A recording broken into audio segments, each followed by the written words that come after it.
തൃശൂർ നഗരത്തിൽ ആന ഇടഞ്ഞതോടെ നഗരവാസികൾ മണിക്കൂറുകളോളം മുൾമുനയിലായി. കൊല്ലത്ത് നിന്നുള്ള ശിവലക്ഷ്മി അയ്യപ്പൻ എന്ന ആനയാണ് ഇടഞ്ഞത്. നഗരപരിസരത്തുള്ള വീടുകളിലെ ഗേറ്റുകളും വാഹനങ്ങളും തച്ചുടച്ച ആന ലക്ഷക്കണക്കിന് രൂപയുടെ നാശനഷ്ടമാണ് ഉണ്ടാക്കിയത്. മണിക്കൂറുകൾ നീണ്ട പരിശ്രമത്തിനൊടുവിൽ ആനയെ തളച്ചു.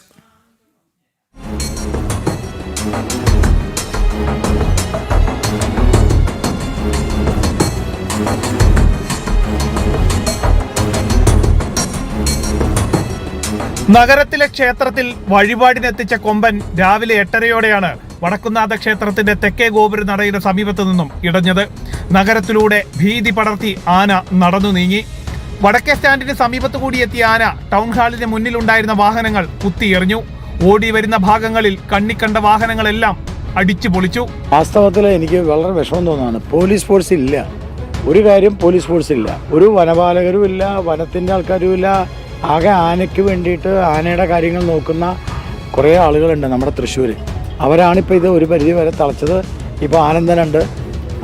ആന ഇവിടേക്ക് കയറിയതുകൊണ്ട് മാത്രമാണ് തളയ്ക്കപ്പെട്ടത്.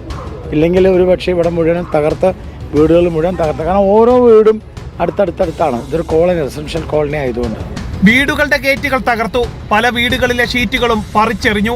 സൺഷൈഡുകൾ പൊളിച്ചു. ആനയുടെ മുന്നിൽപ്പെട്ട നാട്ടുകാർ ഭയന്നോടി. കാറിൽ സഞ്ചരിക്കവേ ആനയ്ക്ക് മുന്നിൽപ്പെട്ട സംഗീത എന്ന സ്ത്രീ തലനാരിഴയ്ക്കാണ് രക്ഷപ്പെട്ടത്.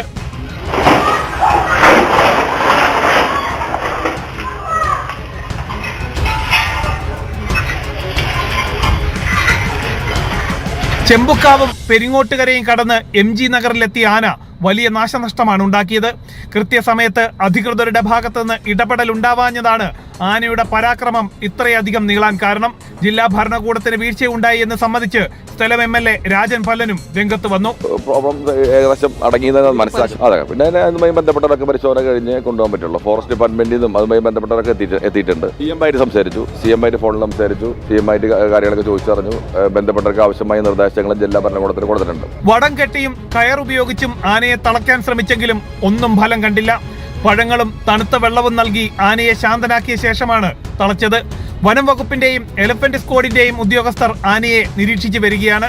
മന്ത്രി OJ Janeesh, Thrissur mayor doctor Niji Justin തുടങ്ങിയ ജനപ്രതിനിധികളും സ്ഥലത്തെത്തി. ആനയുടെ മുഖത്തും തുമ്പിക്കൈക്കും പരിക്കുണ്ട്. വിദഗ്ധ ചികിത്സ നൽകിയതിനു ശേഷമാകും ആനയെ ഉടമയ്ക്ക് കൈമാറുക. ജനം, തൃശൂർ.